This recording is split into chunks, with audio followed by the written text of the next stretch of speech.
கர்த்தாவே, என் சத்துருக்கள் என்னை மேற்கொண்டு மகள விட்டாமல் நீர் என்னை கைதூக்கி எடுத்தபடினால் உண்மை போற்றுகிறேன். என்னமில்லாம சொல்லிட்டே வரான். நடுவுல ஆண்டவர் சொல்றான், கர்த்தருடைய பரிசுத்தவான்களை கீர்த்தனம் பண்ணுங்கன்னு சொல்றான். இப்படி சொல்லிக்கிட்டே வரான். புரியவே இல்லை எனக்கு. இது பல மாதங்கள் தியானித்தேன். நான் எளிதாக யாருக்கும் கற்றுக் கொடுப்பதில்லை. இதை நீங்க தியானிங்கன்னு விட்டுருவேன். இதுக்கு ஆண்டவருக்கு எனக்கு கொடுத்த ஒரு பதில் இருக்கிறது. நிறைய பதில் இருக்கலாம். எனக்கு தெரிஞ்ச ஒரு பதில சொல்றேன். அந்த 131 சங்கீதத்துக்கு எனக்கு கற்றுக் கொடுத்ததை நான் சொல்றேன். இன்னும் நிறைய இருக்கலாம். நீங்க கற்றுக் கொடுத்தீங்களா உங்களை பாராட்டுறேன். நீங்கள் கற்றுக்கொண்டீங்களா பாராட்டுறேன். அது மாதிரி இதற்கு வேற விளக்கம் கொடுத்தீங்கன்னா பாராட்டுறேன். இந்த சங்கீதத்தை திரும்ப திரும்ப வாசி பார்த்தேன். ஒரு இடம் வாசிருவோமா? நம்ம எல்லாரும் வாசிங்களேன்.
எல்லாரும் வாசிட்டீங்களா? புதுமனை புகுவிழா, கிரக பிரதிஷ்டை புதுமனை புகுவிழா. அதுக்கும் இந்த சங்கீதத்துக்கு ஏதாவது சம்பந்தம் இருந்ததுன்னா சொல்லுங்க. நான் நீங்க சொல்றதை ஏத்துக்கிறேன்.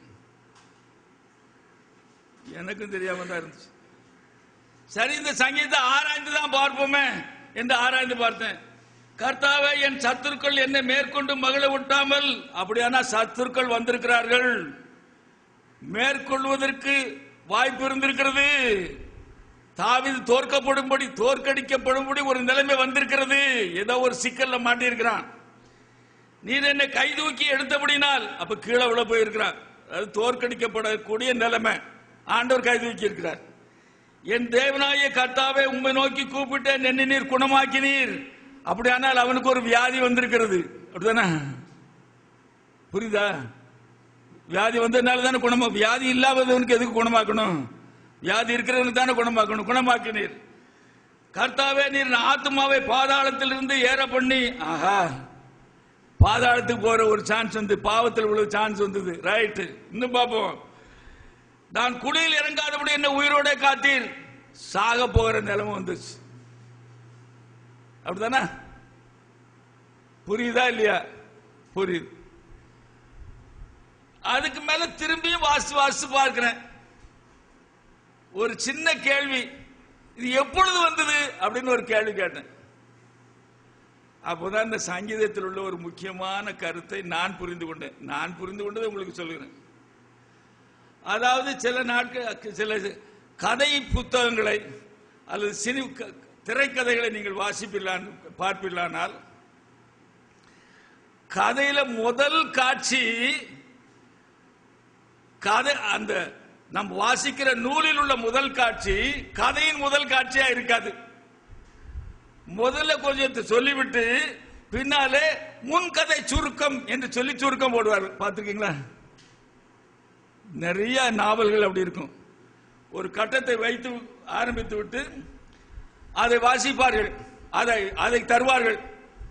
அதை நாம் வாசித்துக் கொண்டிருக்கும் பொழுது ஒரு இடத்துல நிறுத்தி முன் கதை, இதற்கு முன்னால் என்ன நடந்தது என்று எழுதுவார்கள். இந்த சங்கீதம் அப்படி எழுதப்பட்டிருக்கிறது என்று நான் கருதுகிறேன். அப்படியானால் இந்த கதை எங்க ஆரம்பிக்கிறது, அதையாவது கண்டுபிடிங்களேன்.